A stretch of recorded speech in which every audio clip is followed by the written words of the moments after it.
As an adult, don't we all miss spring break? Nothing like taking a week off from all your responsibilities. Well, here's the next best thing for adults, a spring break from house payments. SaveWithConrad.com can help you get rid of all your credit card debt, just like that. We're routinely helping our listeners save $5, $6, $7, even $800 a month. And you don't need perfect credit or money out of your pocket to do this, but check this out, no house payments for 2 months at SaveWithConrad.com. NMLS number 2129, Equal Housing Lender. SaveWithConrad.com. Hey, it's Conrad Thompson, and you're listening to Something to Wrestle with John Layfield. John, what's going on, man? How are you? Well, hello, Conrad. I'm back. It's great to be here. I'm all excited about it. Go to San Antonio. The damn terminal catches on fire. Apparently, I don't know exactly what happened. I've had a heck of a travel week. Well, I'm sure you saw our great close personal friend Dave Silva while you were in San Antonio. I know for sure he rolled out the red carpet for you, right? No, absolutely not. Dave Silva goes out to eat breakfast with Bruce Prichard because he really likes Bruce Prichard because they're really good buddies. I'm substituting for Bruce Prichard. The only thing that happens to me is I get in the terminal of the airport that Dave Silva has hometown, and the terminal catches on fire, and I have to evacuate. That's the only thing that happened. Other than that, Dave Silva was the worst possible host in history. I think he's just the worst at everything, really, if we're honest. He's like Tyrion Lannister or something. He's like a host and then he like beheads people. It's pretty bad. Well, we know Lannister always pays his debts, and it looks like you've been paying some debts lately. I saw you everywhere, dude. You were on, since we've spoken last, the TNA pay-per-view where Joe Hendry became the world champion. And then we saw you on Monday Night Raw. I got to ask, how was your Monday Night Raw experience? Your first time back in a little while, right? It was fantastic. I love going to Dallas. Been going to the American Airlines Arena since they built the arena. We used to do a reunion way back in the day. And, of course, everybody did the Sportatorium and Will Rogers before that. So it's always great to go back to Dallas. It was unbelievable. $1.3 million gate, which is unheard of. I remember we first did $100,000 there. Of course, that was 25 years ago. But, man, these guys are killing it with business. But it was so fun to be back. I look at the announce table. It's like a $300,000 table. I mean, it is insane what these guys have to play with. It's just fun. You're so excited that the business has become this. This is your first time back in a while. Does it feel different than when it used to be there on a week in, week out basis with Vince McMahon at the helm? Yeah, it does. It does feel different. Vince was constantly rewriting the show all the way up to the last minute, and now they're. I don't know about more organized. I guess that is the correct way to say it. They have the show written. They don't rewrite it. It's just people are just getting ready for the show. It's a different feel. I like the hectic of rewriting the show also because it was kind of fun. But it's just a different feel. It feels looser. Guys act like they're having a great time. Not like they didn't during my day either, but it just feels different. And I think in a good way, a real good way. Once upon a time, people used to say that, people walk around on eggshells in WWE at these live events, and there's a line a mile long waiting outside of Vince's office for people to get up the gumption to go talk to him or find the right time to go talk to him. Is all of that in the rearview mirror, or does some of that anxiousness and eggshell vibe still exist? I mean, it is a live show. I can see how people would be nervous. Yeah, in fairness, I don't know because I wasn't there enough to know, what the whole vibe was and, how people were trying to get creative done. And plus, Hunter and Nick were not there. I don't know if they were at the inauguration or something, but, our friend Bruce was running the show. And so you didn't have the, people lining up to try to get creative or whatever change for the future. So I don't know. I don't know the answer for that. Well, what everybody's looking for answers is what happened the night before. It was the big TNA pay-per-view.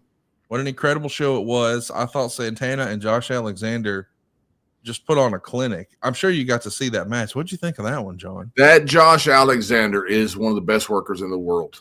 There's no doubt about it. There's nothing he can't do. I don't know where he's going, what he's doing, with the TNA quit angle. I don't know what I talked to him about it, and if he knows, he's not telling me. But he's one of the best I've seen. I've seen him have just match after match, banger after banger, if they say it. He cuts great promos. Everything about that guy is good. And so is Santana. Santana is the guy. That guy is really freaking over. I thought the match was terrific, and I thought both those guys are incredible talents.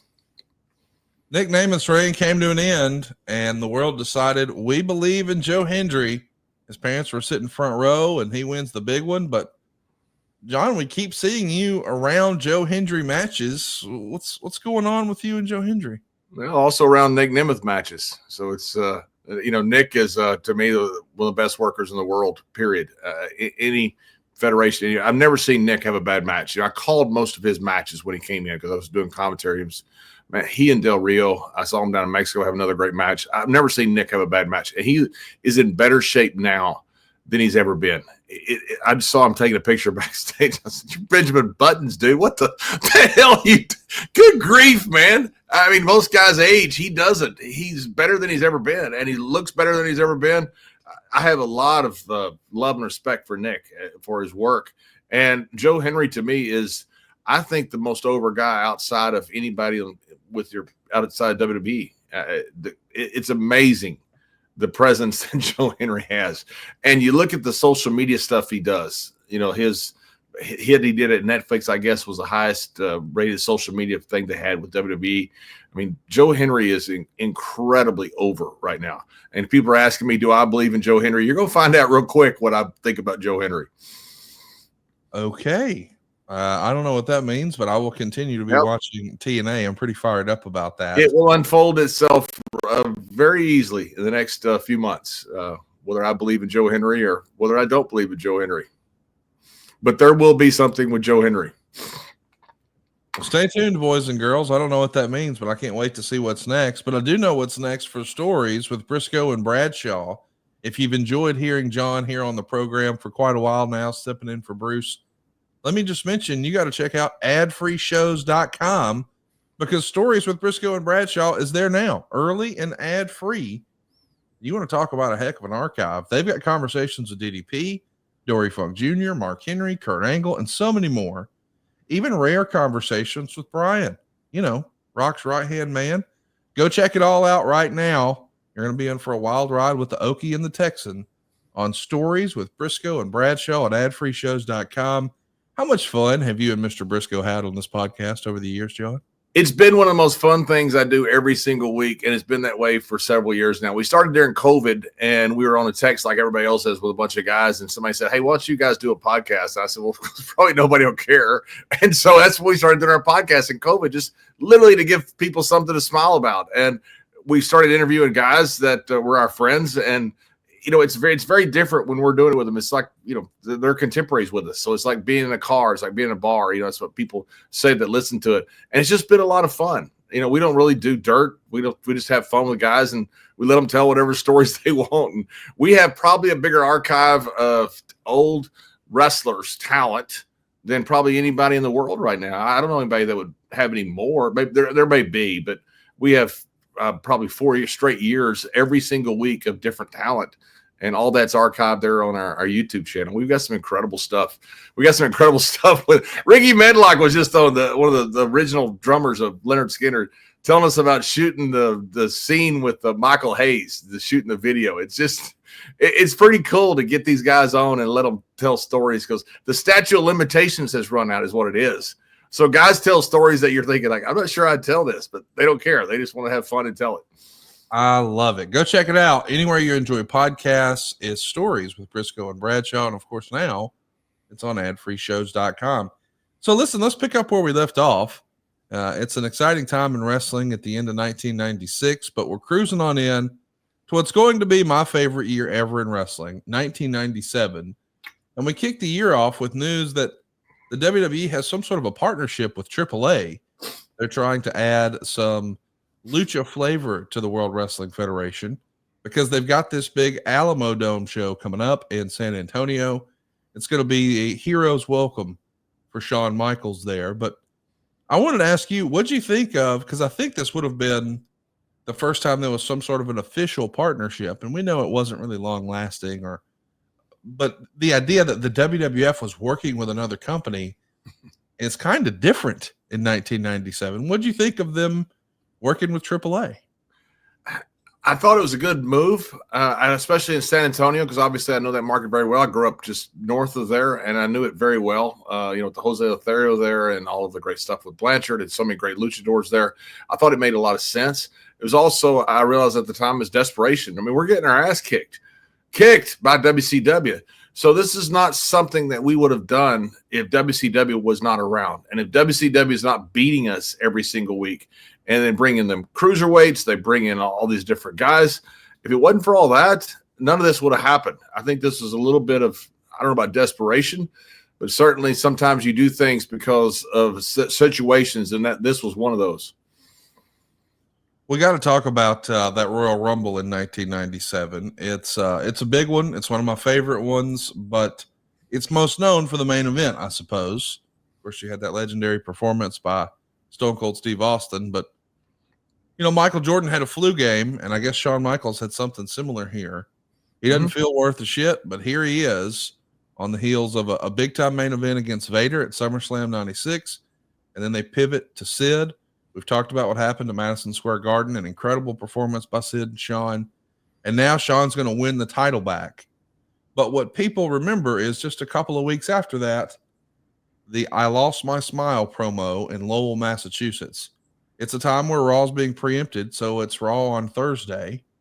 And Shawn gives the I Lost My Smile promo. And there's lots of speculation about this as he's relinquishing the title.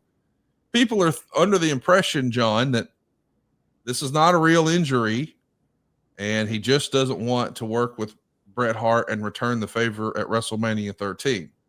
Killer Kowalski is actually backstage at this show, and he has a column that he writes in this era. And he writes in that column that Shawn is not really injured. This knee injury is just a cover story, and he's going to rehab. Now, of course, we know Shawn doesn't actually go to rehab, so this is just a rumor that Killer prints here in this column. What did you think, and what did the locker room think of Shawn's I Lost My Smile speech? Because Dave Meltzer and even the Torch, they're all speculating this isn't a real injury. He just doesn't want to do jobs. I mean, Meltzer wrote about it like it was an absolute fact. Shawn had won all these belts, but almost never lost them. He always found a way to drop them outside of a pinfall. Is that just Meltzer with an axe to grind, or did some of the talent feel the same way? I don't know what all the other talent felt. I know the guys around me, which is the guys I associate with, we thought he was injured. And I don't know. I heard the rumors about the other stuff. We thought he was injured. And, Shawn, his whole life was wrestling. His whole freaking life was wrestling. Everything he wanted to do. Look at the passion that he had when he walked out of that arena. I tell people that if you didn't see Shawn Michaels in 95 and 96, well, you missed something special. When he walked out, it was like a live wire that wasn't grounded, was sending electricity just pulsating through the entire arena. There was nothing like Shawn Michaels when he came out 95 and 96. Now, you saw that also, later, but it was new then. It was just ungodly how over he was and how electric it was when he came out. I just find it hard to believe during that time, all of us did, that it wasn't an injury, that it wasn't exactly what he said. I mean, Shawn, I get, guys like winning titles, don't lose in titles. I think that's human nature. But Shawn finally got to the point where he wanted to be his entire life. And I just don't see Shawn. We thought it was an injury. We thought it was an injury at the time. We believed what Shawn said. And to this day, I have no reason to think anything different. Yeah, I mean, I think there's been a lot written about this, and I think the story that makes the most sense that I've heard is that Shawn just went to his general practitioner to have his knee looked at, and I think the doctor saw that the dude didn't have an ACL. So when he didn't have an ACL, the doctor's like, well, you can't wrestle, not really understanding he's been wrestling without one. Yeah. And that's not something you hear a lot. I know Hines Ward had a similar situation in the Pittsburgh Steelers wide receiver that some of our listeners may be familiar with. So I see how that would throw a guy for a loop, but it does feel like Shawn's attitude maybe just turned the volume up, because I do think that Shawn maybe at the time had the personality of, oh, if you think that's bad, wait until I do this. Like he leaned into whatever the bad boy persona and behavior was.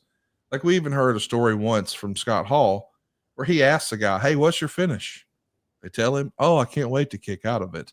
Like he's just liking poking the bear. That feels like that's JBL all over. He loves that, right?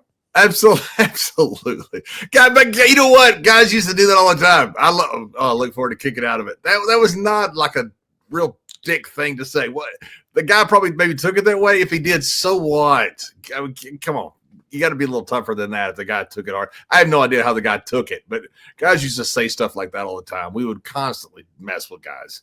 And so, does Sean have at that time, people wanted to speculate all kinds of crazy stuff. They speculated it then about all kinds of things that was going on in Sean's life. Nobody had any proof of that. Right. I was there. There was no proof of, Sean doing anything other than the fact that he was injured. And we thought that at the time. I just have a hard time believing that Shawn Michaels would work all that his whole life to get to the point where he is the guy and then find any way to step out of that on purpose without believing some doctor was telling him the truth.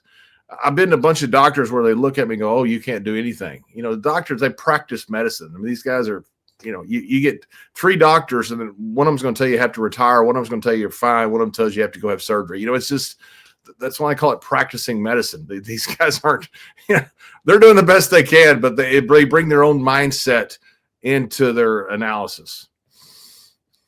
I do want to ask you about, WrestleMania that year, because we know it was supposed to be Bret and Shawn, and we didn't get that. Instead, I would argue what we got was much better.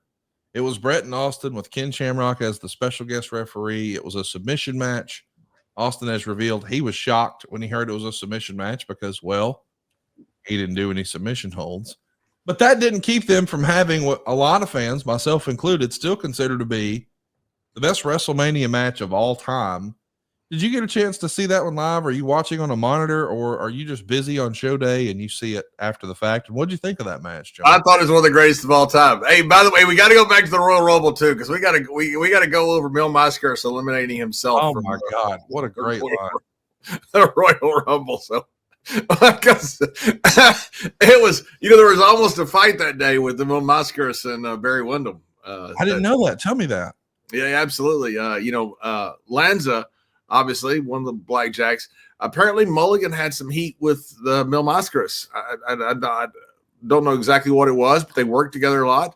And Mascaras had said something that got to Barry Windham, and Lanza had to step in and stop Barry Windham from going to his dressing room. And it was pretty heated. It was something about Blackjack, some old heat there that was very, very real.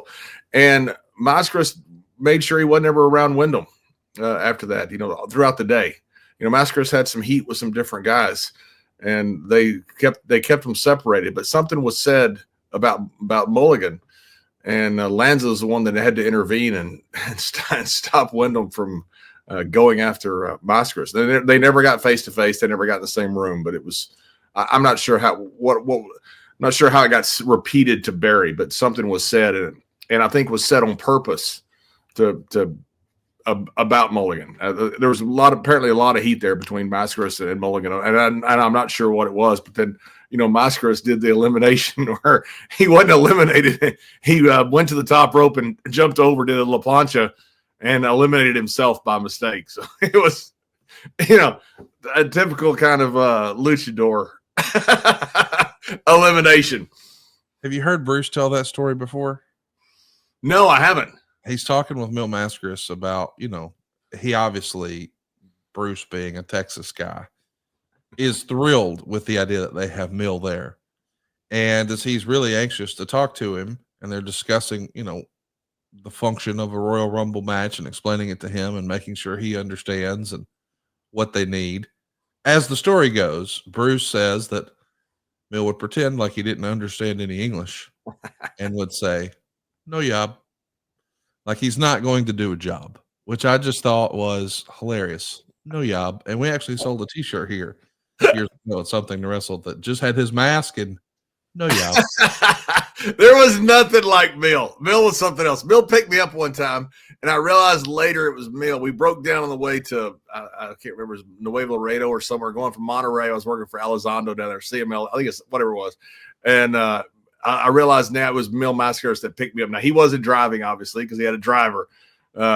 but I'm one of the few guys who've seen him without a mask, because obviously he wasn't driving down the road without a mask. But we broke down, and Mill was the one that picked us up. And I was working with Mill that night. And so, of course, they dropped me off about a block away so I could kayfabe into the dressing room and go in through the Rudos door down in the I think it was the Layfield Radio, because it was a boxing ring, and you had like hay underneath the tarp, so you would find places to bump because it was just wood. And so when the guys would do the crisscross, because they run the rope so much, especially down in Mexico, all the movement, you'd have to find where the hay was to take a bump because you didn't want to land on the wood. But Mill was Mill was a different guy. Mill and Connect, one time I was working with Vampiro down in I think Monterey, the Plaza del Toros, and Vampiro accused him, and I think he was accurate, that Mill was driving around in a taxi, showing up late on purpose, so he had to go on main event so he could say he drew the house. Oh my gosh! Yeah, there's a lot of competition and a lot of things going on down there with But hey, Mill's one of the greatest drawing guys of all time, and sometimes those guys take care of themselves in very unique ways. But that being said, he was very nice to me, and so I certainly can't say anything bad about him. Tell me a little bit about WrestleMania in 1997. This is your first time competing in a WrestleMania card. Did it live up to the hype? I mean, I know people talk about 97's WrestleMania as being the worst drawing WrestleMania of all time. It even got beat by Uncensored, the WCW pay-per-view, and historically that was their worst pay-per-view of the year. But they had Dennis Rodman that month, and the NWO's hotter than donut grease, as JR would say. WWE, not so much. Worst gate, worst buy rate. But creatively, as a fan at home, I thought the show was pretty good. I enjoyed it. It's also your first WrestleMania. What are your memories of that show? The first memory I have is driving to WrestleMania. So Godfather picks me and Ron up, and he's going to drive us to WrestleMania. We go by the old Rosemont or wherever it was, going down. We take the turn and go down to whatever it was, the hotel we stayed in down there. And Godfather, it turns into the hotel, the wrong hotel. We're supposed to be going to the arena. And we realized that, I'm not making this up, you've got to bring Ron Simmons and Godfather. I realized he's about to drive through the window in the hotel lobby. And I'm not making this up. He drives into the hotel, and he's driving up, and he's about to drive over the sidewalk, and he has no idea where he is. And we realize he's hired a freaking guy. He's driving. So Ron looks at him and goes, "Stop!" I go, "What are you doing?" And he stops, and he goes, "Oh man, I almost drove through the window."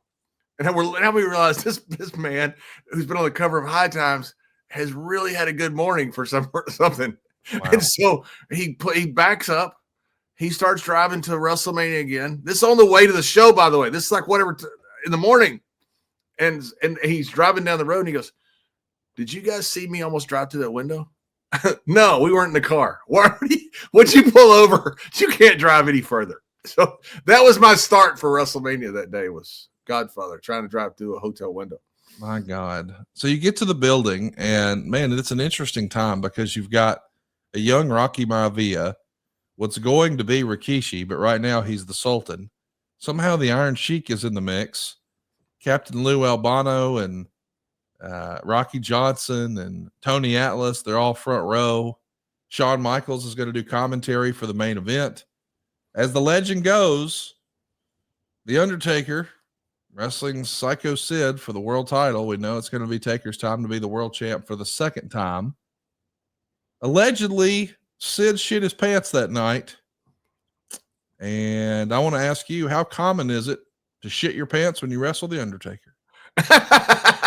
Well, I wrestled him, I don't know, 100 or 200 times. I never did. So it's obviously not too common. It's not that common to shit your pants. I don't know. It's happened. It certainly happened a lot. I don't know about, WrestleMania, but it's wow. Yeah, it's something special.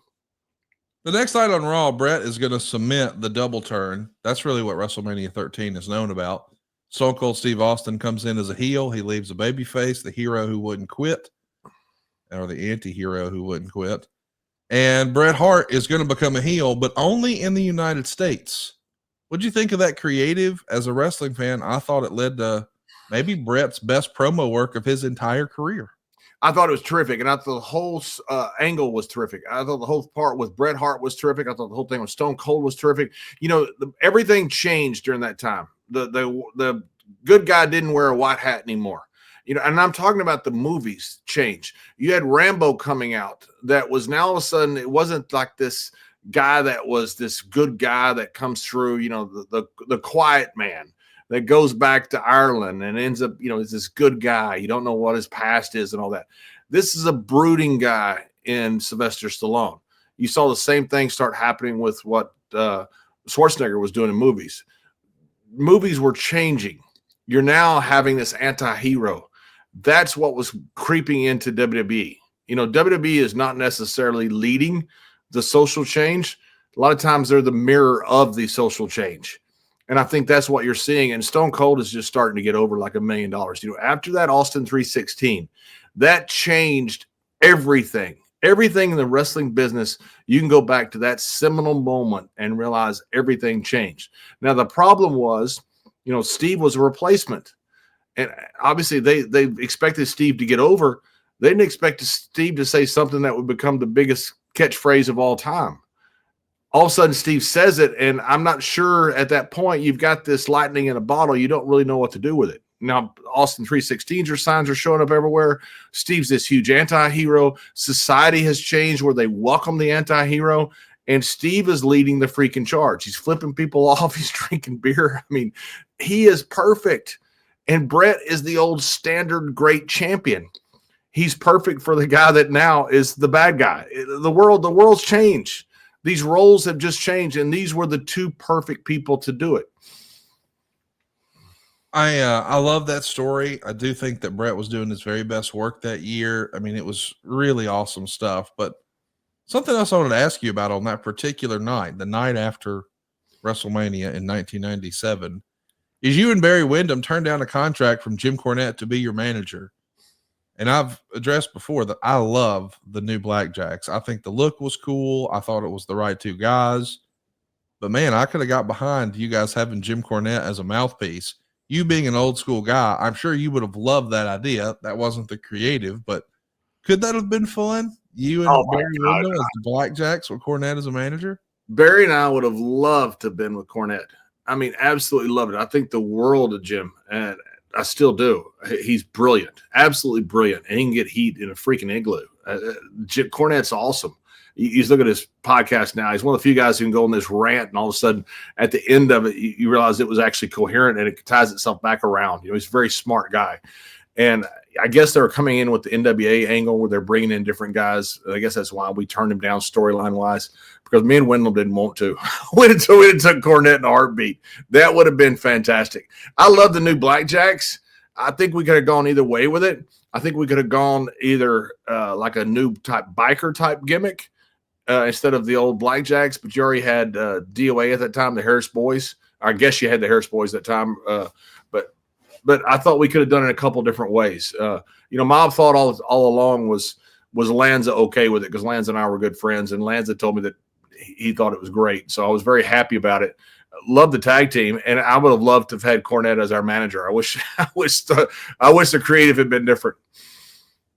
Let's talk about something else that happens around the same time. We see Big Van Vader get himself in a little trouble. This is early April, I think, and he's sent overseas, of course, to do some media and promote. It's pretty common that you guys would do an international tour around WrestleMania.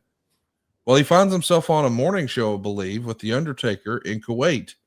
And The Undertaker is out of character, but dressed in all black, and he's got the world title with him. And I guess the announcer decided he wanted to ask the old school, is it fake sort of question.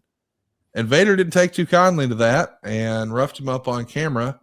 I thought it was all just for show. It felt like, you know, hey, you're asking me a question you want me to react to. So I reacted, and it didn't go well for Vader. He winds up being locked up over there in a Kuwaiti prison. And I'm sure you heard lots of stories about this, John. Yeah, I know the whole thing because Jerry Briscoe. He was there the whole time with it. Jerry was running the show, and Jerry's the one that was dealing with Leon. And we were in South Africa first. We had a back-to-back tour, so we went down to South Africa for a couple weeks. In fact, that's where I've got the giraffe back there, right there from wherever I point to it, because me and Barry Windham went down to Shaka Zulu land. We thought it was we thought it was the tourist Shaka Zulu. We actually went to Shaka Zulu land, and we almost didn't get out. I think that's where I got that giraffe. But we'd been in South Africa for a week or two, worked all the major cities, and then I flew home with a bunch of the guys. Then some guys went on to Kuwait, and that's when Briscoe and I think Undertaker also was on that, and went to Kuwait and met Leon there. I don't think Leon was on the South African portion. And then they had that interview, the first thing. And what I was told was that they had a list of questions that you had to prove. And the last one was, is it fake? And apparently Leon looked at it and pointed to Taker. Taker says, don't worry about it, I'll handle it. Well, the guy said he wasn't going to ask it. He asked it first, was what he did. And after he told him he wouldn't do it, and it was last on the list. And that's when Leon grabbed him and roughed him up and cuffed him a little bit. And then all of a sudden you realize that he had done something wrong. And he's in a country that has laws that you really don't want to cross.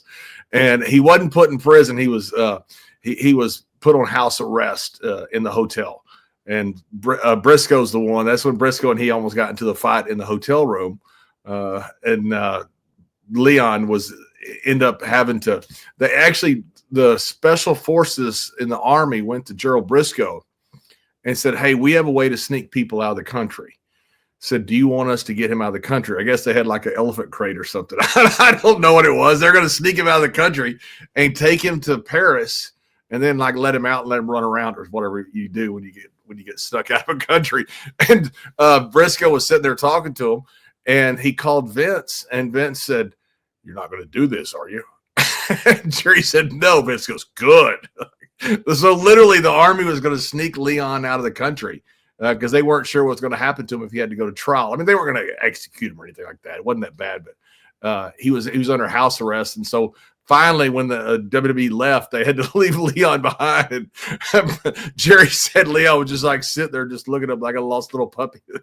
They felt so sorry for him. Not enough to stay, but they felt sorry for him. My goodness, what a crazy time. It's also and apparently Leon would call like Vince all hours of the day going, hey, I'm going to the gym. And Vince's like, Leon, you quit calling me. Just quit calling me.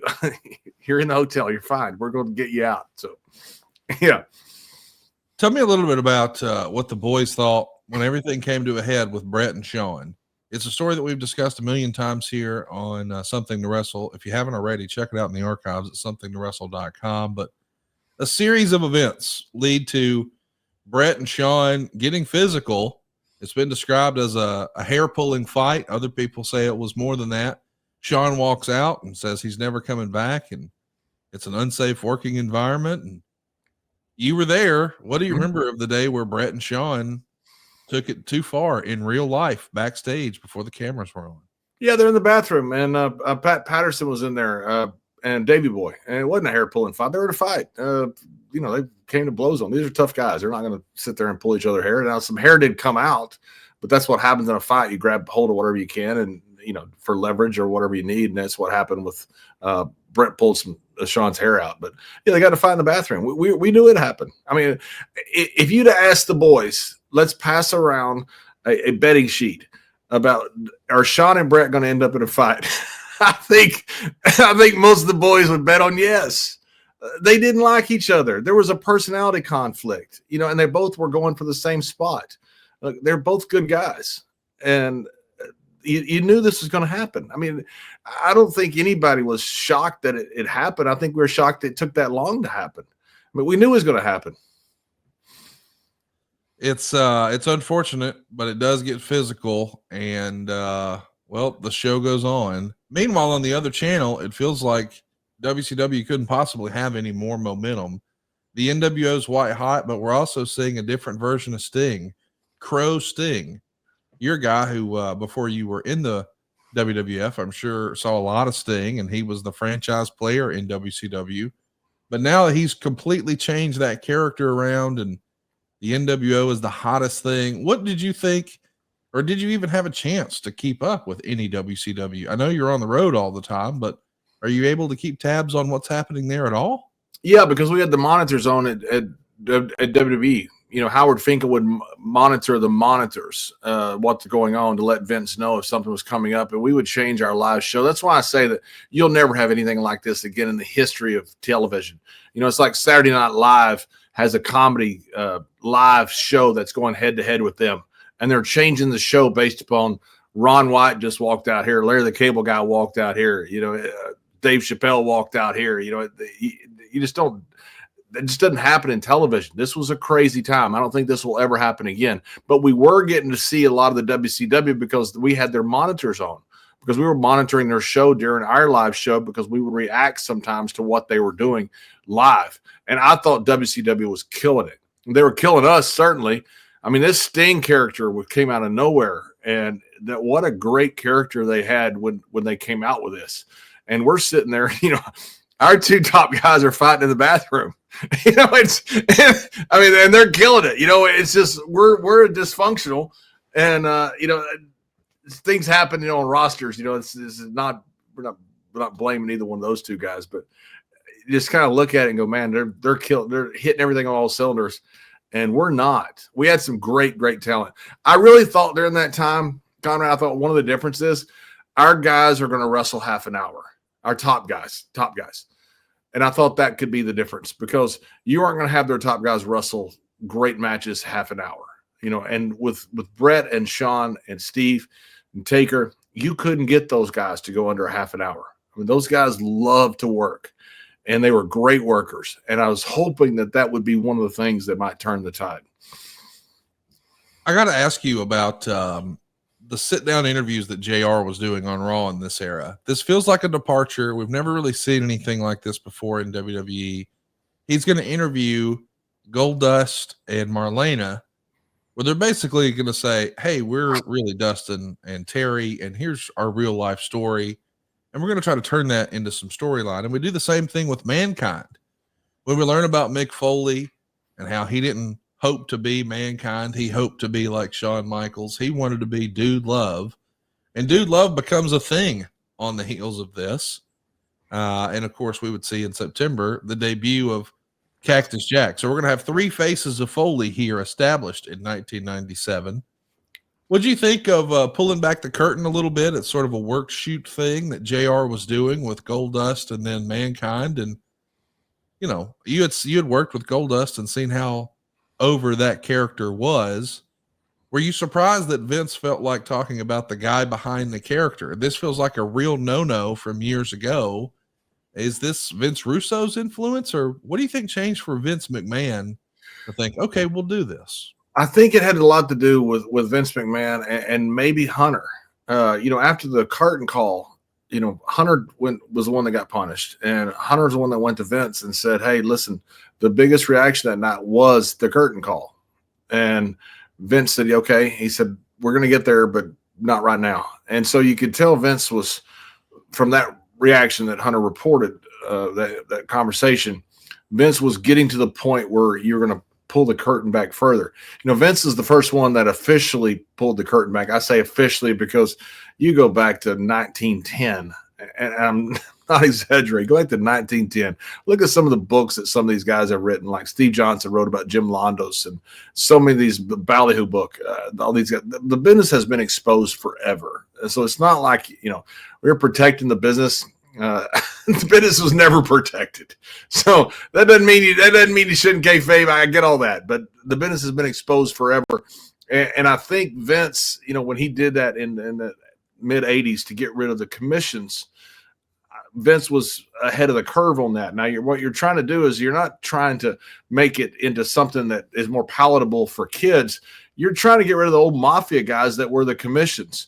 So Vince was already ahead on this. And so I don't think Vince had the trepidation to break down that fourth wall, I guess they're calling it, whatever the hell they call it, this is storyline driven, but it's also entertaining.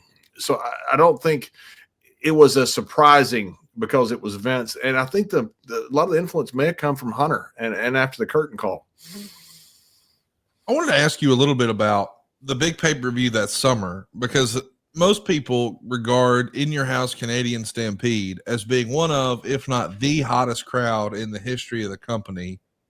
What'd you think of that show and that big mixed man tag? I think it was a 10-man tag. I mean, it felt like watching at home, the camera was shaking.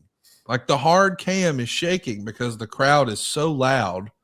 Were you there that night? What do you remember of that crowd? And do you remember another crowd being even close to that? I remember, I believe that was the night my ass almost ended up on worldwide television. And I mean, literally my ass. So they were downstairs and they're looking for, storyline wise, the Hart Foundation, I guess that's what you're still calling them then, or the Hart Group, whatever it was looking for Sean. And me and Wyndham were in the shower. So they come in, and I guess it was a pay-per-view or one of the shows, and it was one of the ones in Calgary. So like coming downstairs, they're filming this.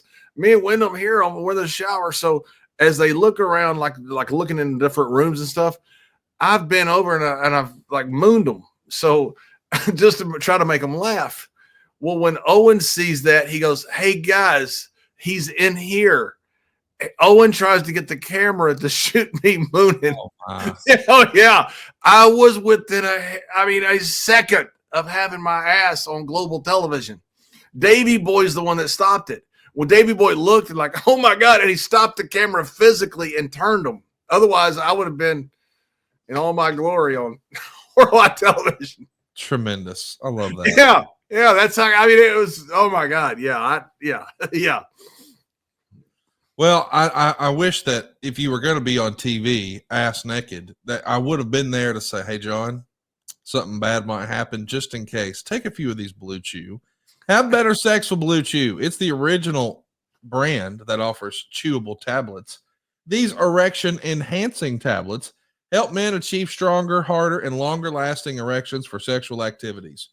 You know, now that John's on the show, John got a sample pack at the house there. He signed up. He knew what to do. And his wife tells me that he's now got the clothesline from hell in more ways than one. Blue Chew's putting its money where its mouth is, and it's offering you a month for free. The process is simple. Sign up at bluechew.com, consult with one of their licensed medical providers, and once you're approved, you'll receive your prescription within days. Blue Chew's tablets are made in the USA. They're prepared and shipped directly to your door, and you can take them anytime, day or night. So plan ahead or be ready whenever an opportunity arises. And the best part is it's all done online. That means no visits to the doctor's office, no awkward conversation, and no waiting in line at the pharmacy. Make your life easier by getting harder and discover your options at bluechew.com. We've got a special deal for our listeners. Try Blue Chew your very first month for free. That's right. Visit bluechew.com for more details and important safety information. And we thank Blue Chew for sponsoring today's podcast. How do you beat free, John? Come on. Free's awesome. Free's fantastic. Let's talk a little bit about SummerSlam. You know, this is a mega pay. Before we go, I want to just bring up the Canadians and the Calgary Stampede.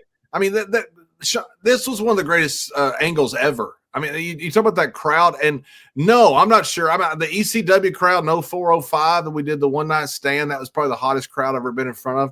This crowd was one of those. I mean, we've been in front of some in Chicago when Stone Cold was incredibly hot that were just like that. But I mean, this angle with the Hearts was just insane. It was so good. I mean, it's just, and it's the old thing in wrestling. It's so easy, you know. Alabama, Auburn, it's Ohio State, Michigan, it's Texas, Oklahoma, it's USA, Canada. It's the easiest thing to understand. It's just a simple rivalry. And Bret Hart being a huge hero in Canada and being a huge villain in the United States, I just thought was brilliant. And it was so much fun to watch this because you would go up there and all of a sudden a Hart would walk out and the place would just go ballistic. Well, you do that an hour flight north, the place would go ballistic the other way. They'd boom out of the building. It was so much fun to watch. It was so well done.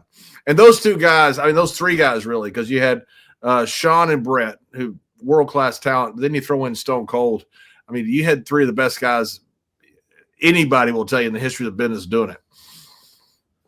I loved that year because of that storyline. I do think it's one of the best of all time. And that's what's cool about SummerSlam is they build a series of matches for the Hart Foundation where every member has a match and those matches have stakes.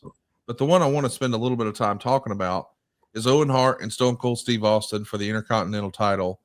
The idea was, If I don't win, I'll kiss your ass. So now Stone Cold, now that he's uttered that, the Stone Cold character would never kiss Owen's ass. He can't possibly do that. Disaster strikes in the middle of the match. There's a tombstone pile driver that happens. Austin says he believes that Owen was going to go to his knees. That's the way most people do the tombstone pile driver.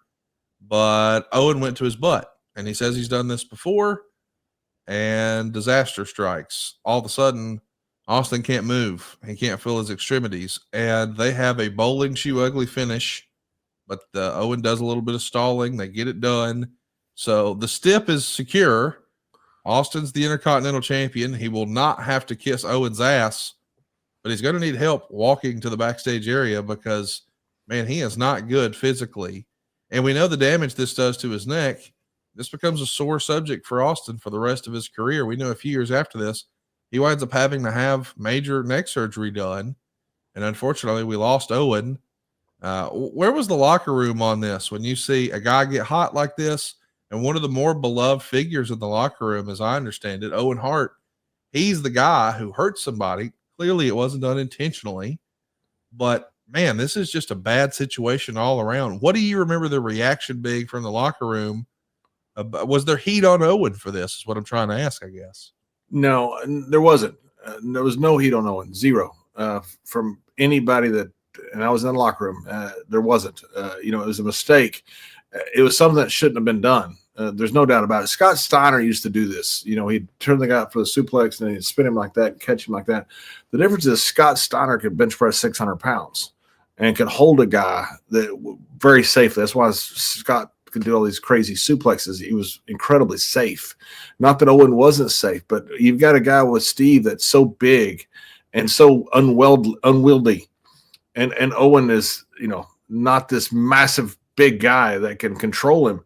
You saw that Steve's head was sticking out a couple inches beneath Owen's legs. I mean, Steve's lucky he's able to walk. He's not a paraplegic. I mean, that was a disaster, absolute disaster. The move should have never been done. It's easy to look in hindsight and say that shouldn't have been done, but I think at the time we saw it and thought that shouldn't have been done. I mean, that was something that not only did you almost kill our meal ticket in Stone Cold, you almost paralyzed our friend in Stone Cold. That was an absolute disaster. It's something that should have never happened in a match. I do want to ask you about, the wrestler protocol, I guess, or the best practice for wrestlers. I'm not a wrestler. What the fuck do I know? But I've heard through the years that when something happens, because I want to be clear, I don't think for a second that I would intentionally hurt Austin, but when an accident like this happens, it's sort of expected that the guy who injures the other guy, he calls to check on him. And Austin has said that, Owen never called to check on him. And it's been said that Owen was guilt-ridden and felt bad about it and just, couldn't face it. And that rubbed people the wrong way. But Martha published a book back in 2003 where she said that Owen insisted to her that he did the move correctly and Austin was faking it. And that is the first time I've ever heard of that before. It feels like Owen was in denial, or maybe Martha was misremembering. Because when you watch the video, it feels like when they land, Owen, and almost immediately he recognizes, something's wrong. Where do you land on that? Is it protocol? Is it a best practice to call and check on a guy? Why don't you think Owen did that? And what do you make of Martha's report that, Owen told me that he's fine and he's faking it? That feels weird to me. Yeah, I got my leg broken when I was in college, really bad. They told me I never play football. I broke the femur and tore all the ligaments across. Pierce Holt, who was a two-time All-Pro at San Francisco, was the one that broke it. And somehow he found my hospital room out from San Angelo. I don't know how he did it. Was pretty cool. It called me, and I thought that was so cool. Obviously it was on accident. It ended up being a two-time All-Pro, one of the greatest to ever play at San Angelo State. I always thought how cool that was. And always kind of kept that as a template, on something like that. And it was standard. I say standard. There's no protocol for that. There's no protocol for breaking somebody's neck by accident. And I'll make sure by accident. Owen Hart He's one of the best guys in the history of this business, and would never dream of hurting somebody on purpose. And it does kind of surprise me that he didn't call, but maybe he just didn't know what to say. I wasn't in his head, and I know Owen very, very well, very well. Owen was a wonderful human being. I mean, one of the best. Anybody who talks about Owen will tell you about how great of a human being Owen is. He used to have only carry-ons. That way he could get home to see his wife and kids quicker and wouldn't have to wait for baggage claim. That was literally the reason, just an extra 30 minutes to get home early. And a lot of it because of his family. Owen was just a good dude. I heard that stuff about the book that his wife wrote. I don't understand any of it.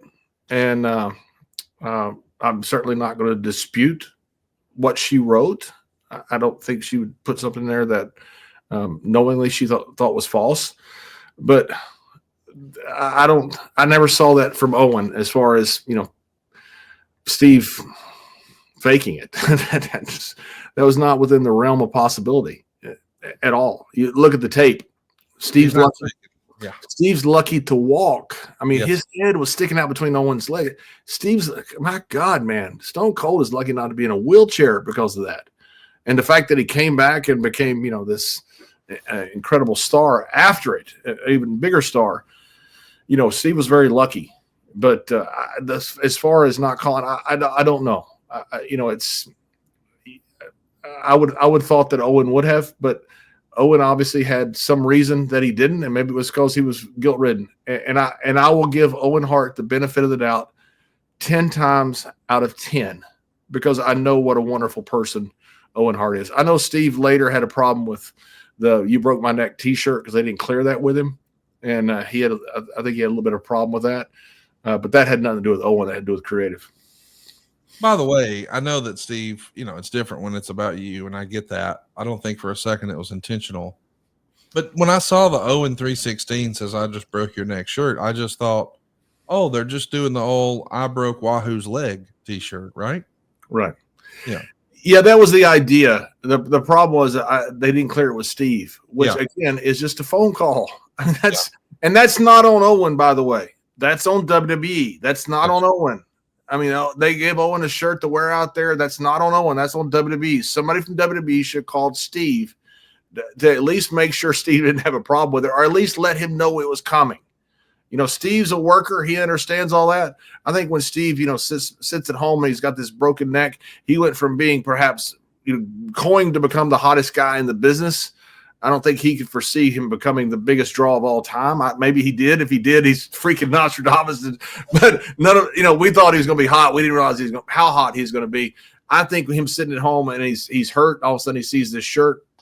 He got mad about it, and don't blame him. That was a call that should have been made from WWE. That had nothing to do with Owen. That is something should have happened from WWE. I wanted to ask you about that because, I do feel like Jeff Jarrett's on to something. He said on his podcast a few times that all the problems he had through his career with his dad or with Vince McMahon or with Dixie Carter or with TNA or at any level, it could all be traced back to one thing: lack of communication. And his best practice now is, hey man, over communicate. And it seems like in both cases, what we're talking about with Owen and the accident and then the T-shirt, man, with a little more communication, all of this goes away, right? 100%. 100%.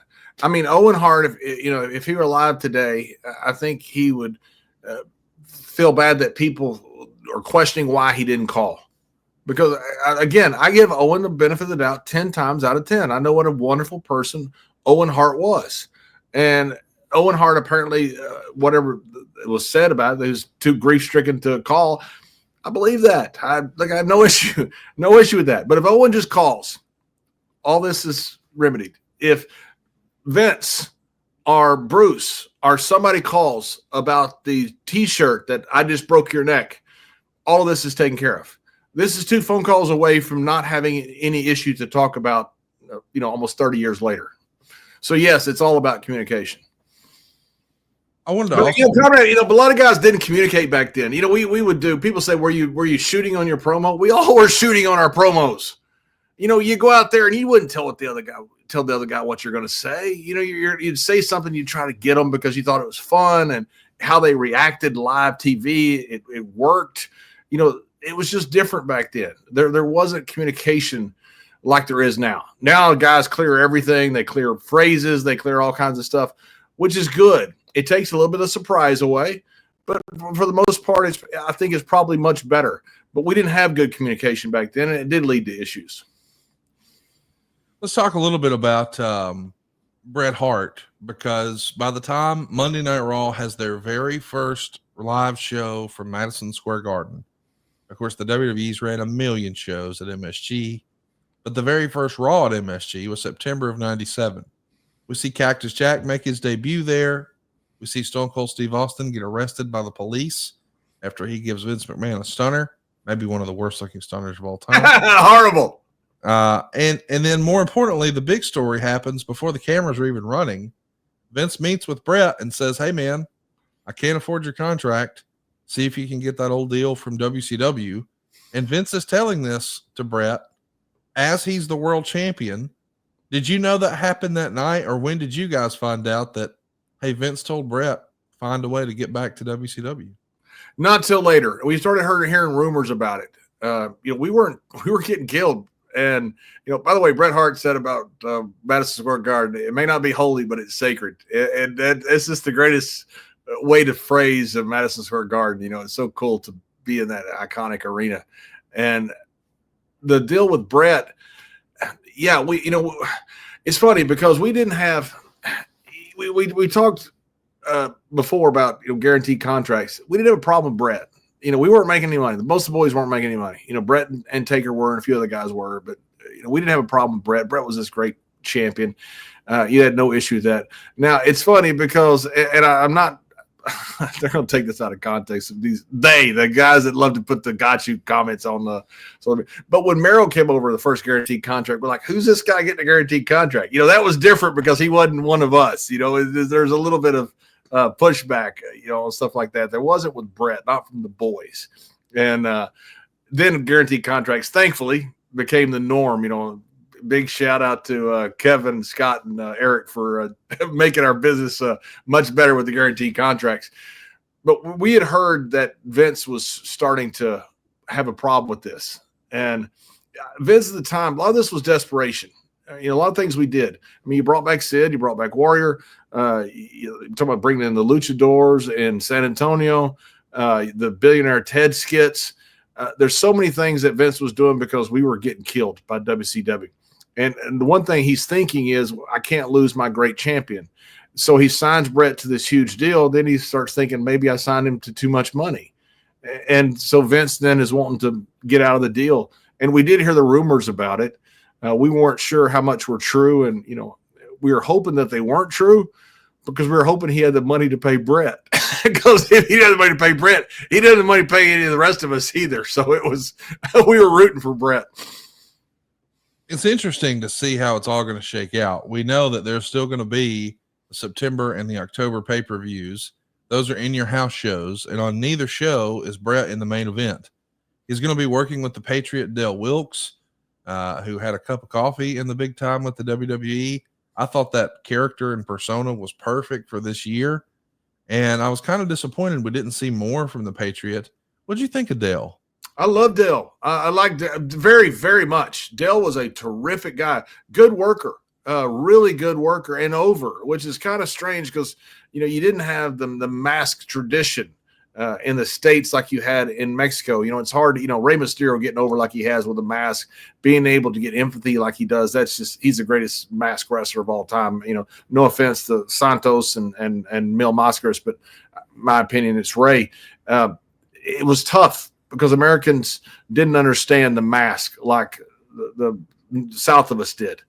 And Dale was able to get over really well. He got over everywhere he was, and terrific worker, terrific guy. I don't know if Vince got him up there and thought, a masked wrestler. That was the old thought. A masked wrestler is never going to be your top guy. You had the Assassins. You had a lot of guys who got over, but not up north. And I don't know if that was the problem with Dale was the mask itself. I feel like it probably was. That's interesting. I never really thought about that because it was one of the things that I liked and I felt like made him stand out a little more, was the mask. But yeah, that makes sense, especially with Vince McMahon. I do want to ask you, the other thing that happens here in September of 97 is the one night only pay-per-view over in the UK. And much like SummerSlam 92, we're going to put the British Bulldog in the main event, and we're going to have a title on the line. But instead of it being the Intercontinental title and Bret Hart, now it's the European title and Shawn Michaels. And the Bulldog had actually dedicated this match to his dying sister, who has a terminal illness, and she's in the front row. And of course, this was supposed to be a big deal for the British Bulldog to beat Shawn Michaels for the European title. And instead, Shawn leaves with the belt. Shawn wins. He's the European champion. He's the first Grand Slam WWF champion. And as the story goes, Shawn wanted to change the finish, so when they came back and Bret and the Bulldog beat Shawn, it would be even bigger. We know that never happened, and sadly, Bulldog's sister passed away. This is a narrative that's been talked about a lot amongst fans, that this is just some of the worst possible behavior. However, when you really think about what Shawn allegedly was saying is, hey man, when we come back, it'll be even bigger when he beats me. I totally get that. What did the boys think about Bulldog, promising that he's going to win this match and dedicating it to his sister and then losing? It's an incredible heat moment, but allegedly the Bulldog's family not too keen on this creative. I get that. I get why they aren't, but it's a work. And when do you lose most of your matches? In your hometown. Why? Because people care. Wow. And it's going to, and people are going to have the best reactions because they don't expect you to lose. We used to go to guys' hometowns all the time, and it was, tourists, Vince we're in his hometown. What are we going to do? We're going to beat him, because you got great reactions from that. I get the feel good moment, but life isn't feel good all the time, and if it's fire bad, water good, if everything is predictable, then I get it. You're going to feel good about it. But what if you swerve it? What if you're trying? We're getting killed by WCW. And I get the feel good moment, but I also get the thing of, hey, there's no way Davey Boy's going to lose today. No way it's going to happen. There's a sister there. He's got back in England. This is going to be great. What if he does? What happens then? Then all of a sudden you got some heat. People are talking about it now. This should have never happened. Should have never happened. That tells you right there that there's a good reason for this to have happened. I don't have any problem with this. It's a work. And people are like, oh, you shouldn't do that. Really? So Papa Shango shouldn't have made Ultimate Warrior throw up? I mean, you're sitting there looking at it going, okay, that's fine with Heath there, as long as I agree with the Heat here. It's kind of like guys who say, I don't want certain guys to be heels because he was a jerk to me. Oh, because you're in on it? And that's different with you because you're on the inside? That's the guys you work. And so I don't – I get all the parameters around it. I don't have a problem with Shawn going over. Well, we know that the big collision course is set. Survivor Series is going to be here, and it's the most talked about, discussed piece of business in WWF history from 1997, the Montreal Screwjob. We've broken it down 100 different ways on all my different podcasts. If you don't know the story, probably not a wrestling fan by now. What we haven't heard, though, John, is your take. We know that Rick Rude took it personally. He winds up jumping the WCW. We know that Mick Foley decided he was going to, make a point of this, and he no-showed TV the next day. Jim Cornette talked some sense into him along with JR, and he's at the taping the following day. But when the screw job happens, what do you remember? Were you in the building? Oh, one of the dumbest things I ever did. We used to always leave before the main event was over. And it was just kind of standard because we worked on the road, 300 days a year. We had to get down the road. I get that. The guys that were on the main event would have the parameter of coming to the shows a little bit later, so it kind of all worked out. Barry and Wyndham and I Barry had arranged for us to go to Japan for the All Japan Tag Team Tournament with Stan and Doc and Bobby Duncombe and Albright and Laurinaitis and all those guys, Kabashi and Masawa and all those guys. So we were about to fly to Japan either the next day or the following day. I can't remember. It was like a day or two later, but we were flying out of Toronto or Ottawa or somewhere. We weren't flying out of Montreal. We were flying out of a different city. So we had a 4 or 5 week trip to Japan coming up. So I was in the dressing room, and I want to make this perfectly clear. Anybody who says, and now listen, I can't read minds, but I know from where I was in the dressing room, anybody who says people thought something was up, they weren't there. Nobody thought something was up. So we thought something could happen. Tim White was there in the dressing room.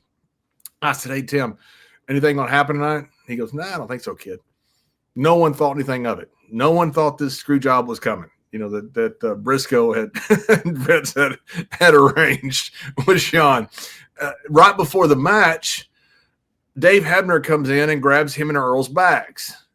This is the only time that somebody said something about it. And I said something to Dave. I said, "Hey, Dave, what's going on?" And just kind of ribbing, nothing. I didn't think anything of it really.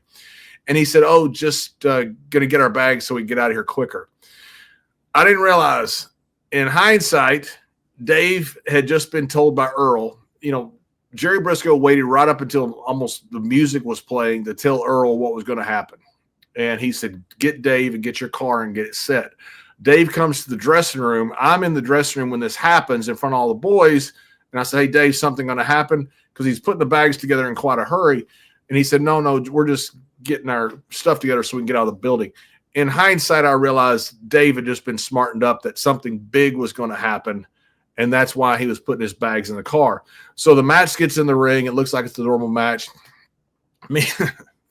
I regret this to this day. Me and Wyndham get in the car and leave and miss the entire Montreal screw job. So I was there all day, saw all of it, saw Dave put the stuff in the car, and we leave literally right before it happens. I'm so pissed off to this day that I wasn't there. There's been discussion about, did this have to happen? And I want to ask, from your perspective, what'd you think of Vince saying, "Hey, he could have showed up on Nitro with the belt"? Of course, in reality, that had already been worked out and discussed, I guess, that, he was still under contract through the end of the month. So they still had plenty of time. It's not like he's showing up on Nitro the next day. He can't contractually show up in WCW until December 1st. Earlier in this year, they did some of the best house show business of the year with 3-ways with Shawn Michaels, Bret Hart, and The Undertaker. The Undertaker could have very easily been the third man in the match. It feels like that would have been an easy solution. And maybe Bret had a problem with Shawn because Shawn had said, "Hey, I won't do the favor for you. I wouldn't do the same for you." But who would have said no to The Undertaker? With the benefit of hindsight, couldn't Vince have just shoehorned The Undertaker into that 3-way dance, hearkening back to what happened? I mean, let's not forget, Shawn has just had a series of matches with The Undertaker, and that was all based on the fact that Shawn was the special guest referee at SummerSlam. So storyline-wise, he could have very easily made this a 3-way, and the whole disaster is averted. But that doesn't happen. Why don't you think that happened? That doesn't make any sense to me with all these creative people. The answer is right there. It's The Undertaker. Yeah, and Undertaker was there that night in Montreal. He was there in case, he was there a few times for things in case something had happened. It's like having an alternate for, a UFC fight, somebody there, in case something happens, in case whatever, you had to have a backup plan. And, he's the ultimate break glass. He's the guy you always called. Anytime something happened in WWE, Undertaker was the guy you always called. There's so much to unravel with this. People, I believe Bret Hart, and Bret Hart's a man of his word. And if Bret Hart said he wasn't going to take that on WCW television, I 100% believe Bret Hart. Bret Hart is a man of his word, and stop, full stop. That's it. I believe Bret. I don't believe Eric Bischoff. So, and because Eric didn't give his word, they'd already done the stuff with Medusa, with the belt and the trash can, which I think had a big influence on this, by the way. You'd already done the stuff with Flair in the early 90s with the NWA title with WWE. I mean, there's historical precedent for this.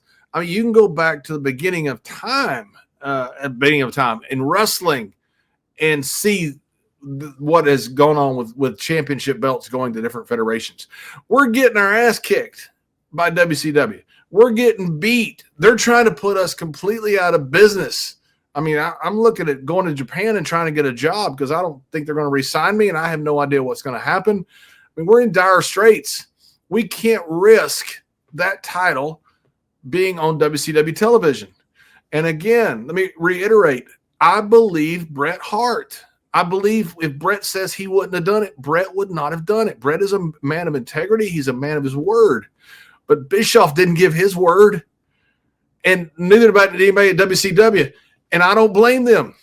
This is competition. This is a zero-sum game. Somebody's going out of business here. And whoever goes out of business, we're going to lose our mortgages. We're going to lose our savings. I mean, we're at war with each other. And so whatever they're going to try to do, they're going to try to do. Don't blame them. We would have done the same exact thing. I don't think under any circumstances. Now, I'll address the triple threat idea that you could have left that title get down to WCW. As far as it being Shawn or Taker, I don't know. It's Vince's belt. He should be able to put it on whoever he wants. And I get it. Maybe it's easier to do it that way. But at some point, I think, Vince has a backbone too. He has an ego too.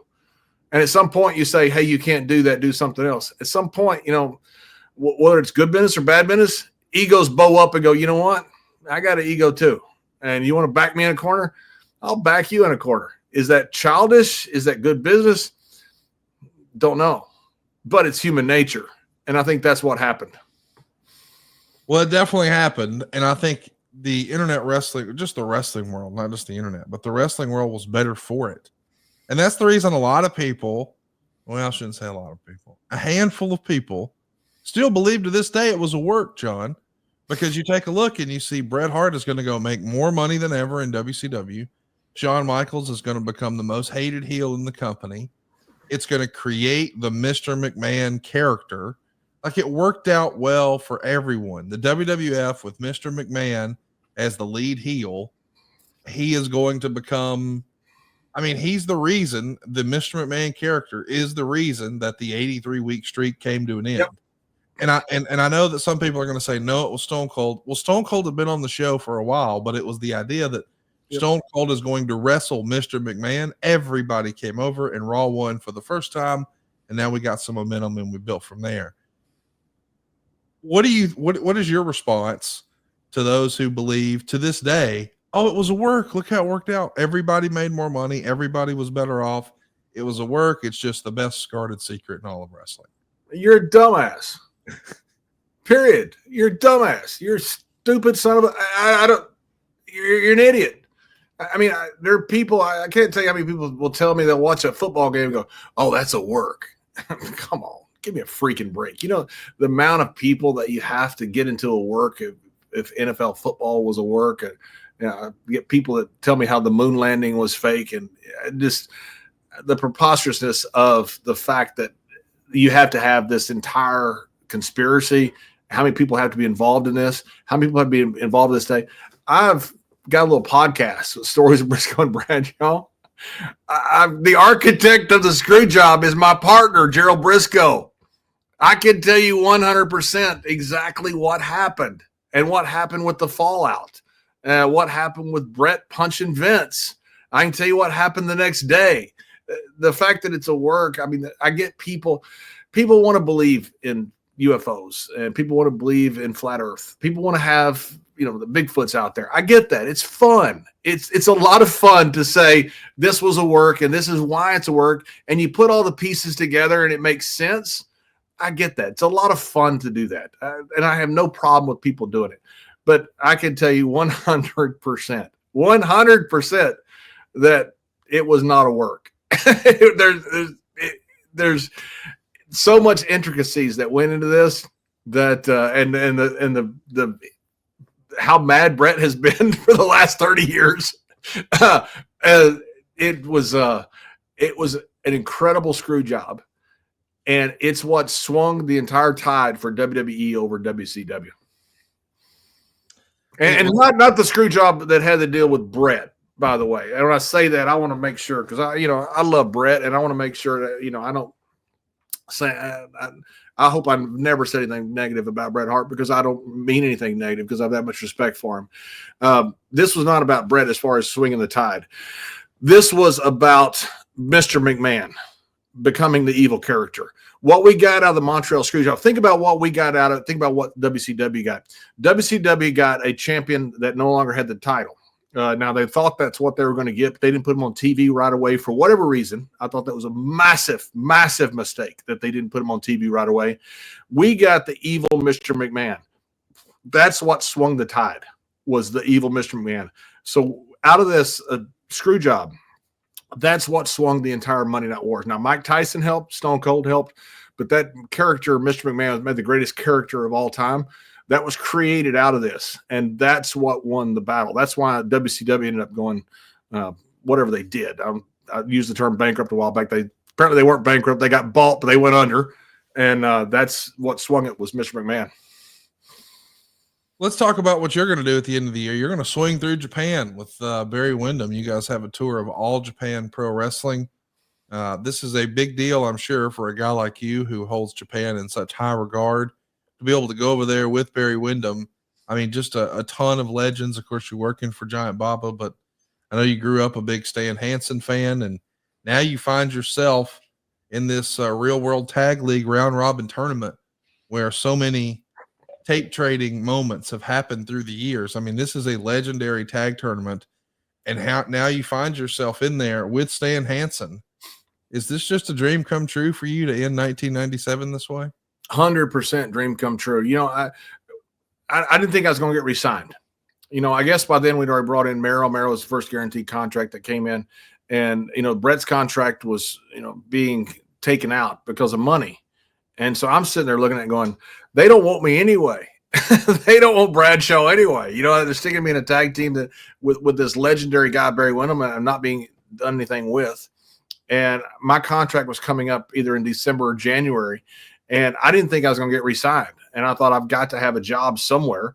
WWE's not going to be it.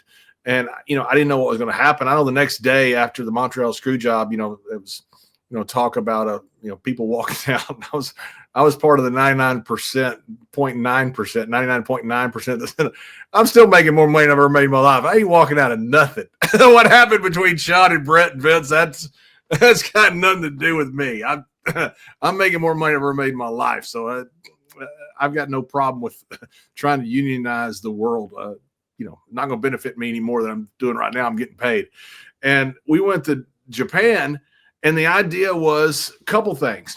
Now, JR was in on this. I say in on it. He was help planning this. They wanted a partnership with All Japan. So they got a partnership with AAA. They wanted a partnership with All Japan, because WCW had a partnership with New Japan.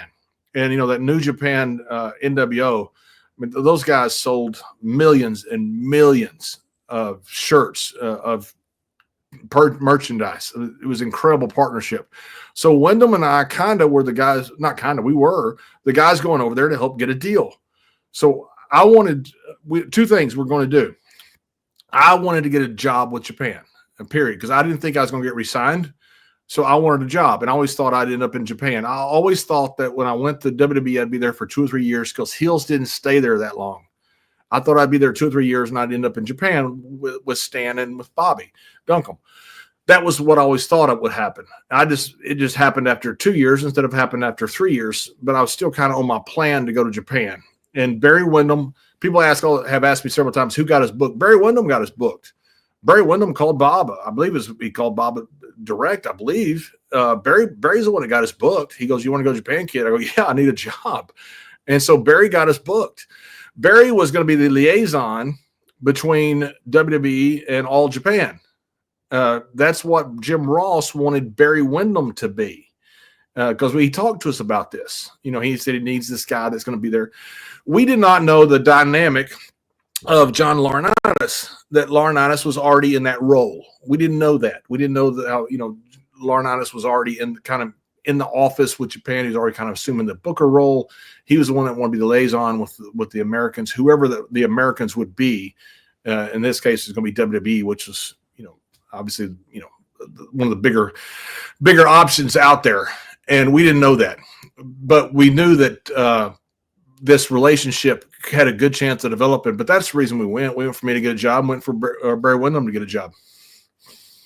What a crazy story. I didn't realize you were going over there trying to find a soft landing spot. That's cool. Yeah, I went over there to get a job. 100%. My contract was up. By the time I came back, my contract was going to be up. I knew I needed a job. I wanted a job in Japan. And Wyndham wanted a job also because WWE wasn't using him either in a good role. And he wanted a job because Barry's a very smart guy, very good politically savvy guy. Barry would have been perfect in that role. We didn't realize the dynamics of what was going on with Laurinaitis was already kind of in that role. So that option wasn't there. And then we didn't realize the whole world would change while we were in Japan as far as guaranteed contracts and what was going to happen with WWE. Well, I love talking about 1997 with you. It's one of my favorite years in wrestling, and it feels like the end of an era in 1997, but it's also the end of an era now. I don't know if you saw this report, but a few days ago it came out that Titan Towers has been sold. Man, what a piece of history that building was. I was shocked to see, John, that it sold for only $3.75 million. I thought, man, price per square foot, that might be the best deal in the history of Stamford, Connecticut. And then I read a report that I guess the new owners plan to turn it into apartments. Are you surprised to see this? What'd you think of that news? Yeah. No, because they moved across the UBS. Think of that massive place across the street, the old UBS trading floor. And so they've got, no, I'm not surprised to see it. That was where, my first meeting with Vince and JJ was there. We used to go across the highway to 120 North Hamilton to the TV studios, which is so cool to be there. All that's, gone now, which, those things happen in life, but it's kind of like the old Sportatorium down in Florida or Texas. You kind of wish they were still around because it's good nostalgia. It's the end of an era, man. It does feel like, I don't know. It's one more piece of Vince McMahon's legacy that's seemingly removed from WWE. Yeah, it is. Because that building feels like, hey, that's Vince's office. And I don't even know that he even went to the new building. It's just times are changing. Yeah. Hey, Conrad, let me tell you, if you don't mind, let me tell you a quick story about my first contract I got out of Japan. So we go to Japan, and you talk about how great it was, man. That roster was loaded, man. You had Kawada, Masawa, you had Stan, you had Doc, you had all these incredible talents, and to be there for that was so cool because that was still in their heyday. And so when I was there, I'm trying to get a job is what I'm trying to get. And I'm going to get one. It turned out, just WWE stepped in ahead of them. Wyndham was, Barry was passing blood while we were over there, but that tough bastard wouldn't say a word. He knew his up, we're trying to get a job over there and he's hurt. Well, then I get a clothesline, from one of the guys, and nothing out of the ordinary. Not Masawa, the good-looking guy who tagged with Johnny Ace, Laurinaitis. Anyway, I get a clothesline, and nothing out of the ordinary. That was stiff, but it caught me right in the carotid artery and gave me the worst concussion I've ever had in my life. I mean, it was a horrible concussion, and I couldn't even hardly sit up straight. My head was hurting. My head was ringing. I don't want to tell anybody because they'll send me home. And I need a job. And so I'm working over there with this horrible ringing in my ears, blurred vision and all this stuff. And we were getting ready to go home. And you're saying Kenta Kobashi, is that who you meant? Kobashi, that's right. Kenta Kobashi, a good looking guy that tagged with John. Yeah, great guy, great, wonderful guy. And he had that stiff clothesline, very safe, just hit me wrong one day, by mistake and caught me in the carotid artery. And only time that's ever happened to me. And I've got this horrible concussion. I can't even sit up on the bus. I'm just leaning back the whole time. I'm just sick. I'm trying to not tell anybody about it. And, guys are figuring something out. So anyway, we get ready to go home. I get done with the tour, worked the last show in Budokan. And by the way, worked in Budokan, and Barry Windham comes back and his whole eye's bloody and his face is all messed up. And Stan goes, "Thanks, Barry." And Barry goes, "Stan?" And he goes, "Yeah." He goes, "Stan, put on your glasses." So Stan puts on his glasses. He goes, what happened to you? Might have been that lariat, Stan. So anyway, we're flying home. And so Stan and some guys pulled me aside and said, hey, are you going to be able to make this flight home? And I said, yeah, I think I'll be okay. You know, I've got this concussion, man. It's bad. He goes, well, go self-medication, of course. You know, you do dumb things, but you know, that's how we got by. He goes, go talk to Doc. So I'm not a smoker. I'm not a pill taker. You know, I enjoy drinking, but I don't, you know, I've tried all that stuff. I just don't like it. So it's not like I'm against it. I'm not against it. I just don't like it. So I go to Doc and he gives me some Smiths and he goes, hey, take this to make you feel better on the plane. I go, all right, whatever works. So anyway, I take this stuff. Now I'm high as a kite and got a concussion and I'm not used to smoking. So it's even worse. I'm walking through the airport and I see a guy at the bar waving me over and it's Eric Bischoff. He's got like a beard or something. So I go, and I'm so freaking messed up from the concussion and from the weed. And I go, is that Eric Bischoff guy? I never met him. So I walk over there and say hi to him. He goes, hey, have you seen what's going on with your company? And I said, no. He goes, well, this is what Goldust is doing. This is what Marlena's doing. They're doing all this crazy stuff. And I said, well, I'd heard a little bit of it. And he tells me the whole stuff. But I'm so high, I'm just like sitting there trying to look at him going, is this really this Bischoff guy or am I hallucinating this? And so anyway, he doesn't offer me a job, which to this day I'm mad at. But he didn't offer me a job or anything. He didn't ask me about contracts. We're just literally just talking. That's all. Some guys walk by, not a big deal. I get on the plane. I get home. My answering machine is full. Now, I need to ask JR about what happened and, you know, why the reason for the urgency. I don't know if he knew I didn't meet. Looked like I met with Eric. I had no idea. I'm not going to put word in JR mouth. JR and I had a great relationship. As far as I know, we still do. But anyway, JR's offered me a contract. And so, I've got this horrible concussion. So I've called him. And he says, hey, kid, we want to give you a contract. I said, well, that's wonderful, JR. I'll take it. And I didn't even ask what it was.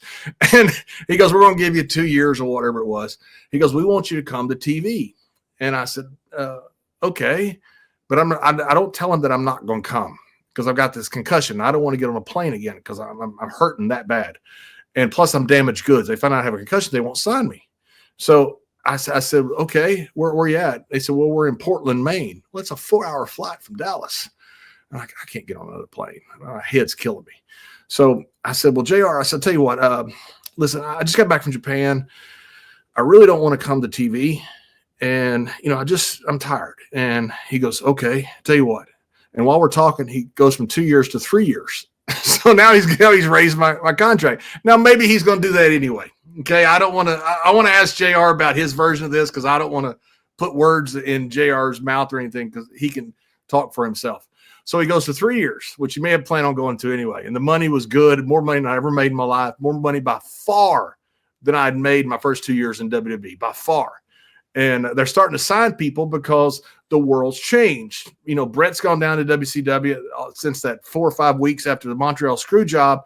Everything's changed. Well, Justin Hawk Bradshaw, nobody really cared about, but they're not wanting to lose anybody. And I'm the benefactor of that. So finally, 3 years, I agreed to it. I said, JR, listen, I got to be honest with you. I said, I've been in Japan. I've been with Bobby Duncombe and with Stan. Doc, we've been out drinking every night, and I'm not tanned. I haven't worked out. I'm in terrible shape. If I'm going to sign a new contract, I want to get a little bit of shape first. And I said, I don't want to come right now because I just been in Japan having a good time. And I said, I don't look good. I said, that's the reason I don't want to come. I'm not telling him the concussion. And he says, okay, I'll call you back. So he calls me back and he says, tell you what we're going to do. We're going to give you 5 years. And they raised the money again. So I don't know if JR thought I was negotiating with him. I don't think he thought I was going to WCW. I don't know if he already had that in mind in the bag that he was going to tell me that. But that's how I ended up getting my contract. But I told him, I said, JR, listen, I'm very serious about not coming in because I'm not in shape. I don't want to let him know I'm damaged goods because they're not going to give me a contract if they know I got this concussion. So he said, I'll tell you what you do. We'll send you a binding MOU. And, back then when you got a fax, you had to go downtown and pick it up somewhere. So I said, I'll go downtown, pick up the fax, and I'll sign it and send it back to you. So I ended up getting a 5-year contract out of it. The best contract I've ever got in my life. And it was all because of the Japanese trip. And I think because of the concussion. JR thought I was negotiating. I don't know if he thought I was going to WCW or not. I have no idea. He may have had that 5-year whole time in his back pocket that he was going to pull out. I have no idea. But thankfully, that's how I got my contract coming out of Japan. What a great story. What a fun. I didn't know that. And, wow. Yeah, and I need to ask JR about it because I want to know his take on it. I don't know if he thought I was negotiating. I don't know if he knew I'd met with Eric. There was somebody had mentioned somebody said, hey, we saw you with Eric Bischoff in the Narita airport, like there's a secret meeting. I have no idea if any of that factored into JR's decision to give me a better contract, or if he had that whole time in his bag and he wanted to sign me and was going to do it anyway. So I don't know, but I ended up getting a 5-year deal out of it. And I still told him, I said, I can't come to TV. I never told him I had a concussion. If he sees this might be the first time he's ever heard it. And I ended up going to the Royal Rumble the first time, like the January. I had not taken a bump or anything. I had not worked out, nothing, because I was scared of my concussion. So I went out there and they put me out there for like 30 minutes or something. I damn near died. And thank God the first bump I took, I was fine. There was no problem with the concussion or anything. I'd gotten over it. I want to put a button on this show, but I just saw as we're wrapping up that it was 10 years ago today, as you and I are recording, where Raw was canceled because of an incredible snowstorm. There was a blizzard, and you find yourself at Titan Towers, and they have to deliver a show. It's one of the more memorable Raws of all time. I'm not going to say it was a great show, but boy, you guys were out there trying to make chicken salad, and you find yourself on the roof of Titan Towers, the building we just showed, playing Weatherman. It's ironic that you and I are talking about the sale of that building on the exact anniversary of that crazy moment. What do you remember of that blizzard episode of Raw? I remember getting a $3,000 coat out of it. So Vince would never ask you to do stuff that he wouldn't do himself. So we had to go up to the top of Titan Towers, and I just saw a video of it because somebody sent me a video. You can't tell how cold it was. It was freezing. It was a statewide emergency. They shut down the whole state. It was brutal how cold it was up on that freaking building. I was miserable, and I was out there in a suit. Well, Vince is in a coat. He gives me his coat, like this nice leather coat. I've got the coat right here in my closet. And so when I get done, I go to give it back to him, and Vince goes, "No, you just keep it." It was kind of like I'm proud of you for doing this. It was so cool. And I gave me like this it's one of the nicest coats I've ever had. Vince literally gave me his coat, but he would, when I get off we had to do it a couple of times, Vince would try to give me the coat he's wearing. I'm like, I'm not going to take the coat from you. You're my freaking boss. But we had like a really skeleton crew on top because it was so freaking cold. Well, Vince McMahon was about the only one that would be up there with me, the camera guy, and maybe Mike Mansouri. I'm not sure, but anyway, just another person or two, and that was it. And that's how we did the shot on top of the Titan Towers. And out of it, I got this like $3,000 leather coat from Vince. It's pretty crazy too, because all around, I mean, the snow is just crazy. Like there's areas of the snowfall's like 27, 26, 25, 24. Here's 29 inches. I'm just looking it up now. Like, you talk about a blizzard, and now you guys have to do a live TV show. Man, that's one of the great things about WWE. Anywhere else, they just would have canceled the show. Vince don't cancel shit, did he? No, but I didn't cancel nothing. My tryout match was a state of emergency in Pennsylvania. They had about 200 people in the whole arena that day. They put them all on one side of hard cam. Well, we used to do that back when business was terrible and everything was shut down. It's when Goldust was there. We're setting up the match with Piper, and I worked with Savio Vega that night in a blizzard in a statewide emergency in Pennsylvania. But only like 200 people showed up there in Allentown or wherever we were. And you're right. Vince doesn't shut down for nothing. I mean, we do shows. That's what we do. And Black Bart used to always tell me, make the towns. There's no excuses. Make the towns. And that was the old mindset back then. And that's the old mindset of old promoters. And Vince hates that term promoter, by the way. The old promoters like Vince. Well, we're going to be doing a show next week. John, we've covered a lot of ground, and every now and again you say, hey guys, what about this? Is there anything in particular you'd like to talk about next week on the heels of us talking about 96, 97? We could do an Ask John Anything. We could talk about tag teams. We could talk about 98. Is there a particular talent? What's tickling your fancy as we get ready for Royal Rumble here? To me, I don't know if 98 is a natural, follow up to 97. I think it's natural by numerically, but this was such a cool time in our history. I mean, like you say, 97 is your favorite year. One of my favorite years too. I mean, the Montreal Screwjob to me was so amazing by what came out of it. What came out of it caused us to win the war. What came out of it was Mr. McMahon and this evil owner that Stone Cold finally had a nemesis for. And that's to me, it's just such an incredible time. It is an incredible time. And of course, we're just days away from the Royal Rumble. Of course, Royal Rumble this year is going to be a big one. It's a who's who. There's not a lot of matches announced, which I like, which means that they're all going to get time to tell their stories, but there's a lot of intrigue. Who do you think is going to win the men's Royal Rumble, and who do you think is going to win the women's Royal Rumble, John, if you had to guess? Wow. I don't know how you couldn't go with Cena. I mean, it's such a great story. I don't know how you wouldn't go with him.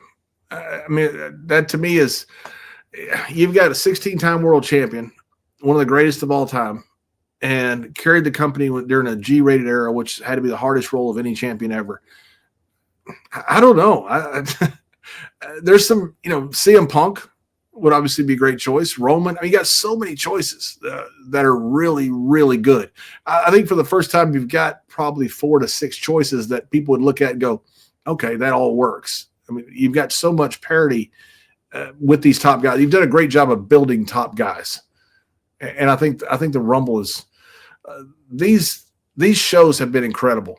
I mean, it's just, I never dreamed business would be like this, would be this good. And be this good as far as the quality of the show and the way that people respond to it. I mean, this Netflix deal has changed the dynamic of everything. I mean, I think we're actually, I don't know, I think we're like in the 4th or 5th inning of the ball game, which is pretty exciting. It's going to be exciting to see what happens on both the men's Royal Rumble and the women's Royal Rumble. It's been announced that Charlotte Flair will be making her return. You got to think there's going to be surprises in both. I can't wait to see it. And I'm pumped to see Cody Rhodes and Kevin Owens in a ladder match. It's been a while since we've seen a traditional ladder match, and I'm looking forward to this one. We're going to see both the Cody belt and the winged eagle that Kevin Owens has been carrying around. Are you pumped to see another ladder match? I mean, I know we've seen some crazy, Money in the Bank ladder matches where there's a lot of multi-mans, but just mano a mano, old school Razor Ramon, Shawn Michaels style. I'm pumped for this one. What say you? Cody is a throwback, and I mean that in a very good way. He is a throwback in so many ways, and he's also a throw forward, which is not a term, but I just created in a lot of ways. He's the new generation, but he's also a great representative of the old generation. And I think there's a reason for this ladder match, which gets me excited about it. I hate when you stick a ladder in something and, okay, well, you guys, why would you put a ladder there? Because you guys can do great spots. That's the worst idea ever when that's the reason. But when you have a reason for a ladder match, I think it's going to be fantastic. And I'm very excited about it. Cody to me is he's just everything about him is what's good about this business. He's a great throwback. He's a respectful guy. I watched Cody before he became, the guy. And I would just sit in the arena, and because I would sit there a lot of times at commentary or sit around, and I could see everything. And Cody would just go and he would greet every extra, because they'd always sit in a certain section of the crowd just in case they're needed. They'd be there when they're visible and they're available. He would go greet every one of them. Just go say hi to them, talk to them. I mean, he's just a good dude, and guys like that, you're very happy when they succeed. So I'm thrilled with it. That being said, it's also a meritocracy, and he's there because he deserves to be. So I'm excited about the whole thing. And by the way, that Jacob Fatu, what a find that guy is. Holy shit. That guy is awesome, man. It's just, and Kofi and Xavier, those guys are so freaking good. It's fun to watch these guys. They're so talented. They're super talented. I can't wait to see what happens this weekend. I know that tag team match, 2 out of 3 falls, that's probably going to steal the show. That's why we watch, though, boys and girls. As a reminder, Royal Rumble this weekend has an early start time.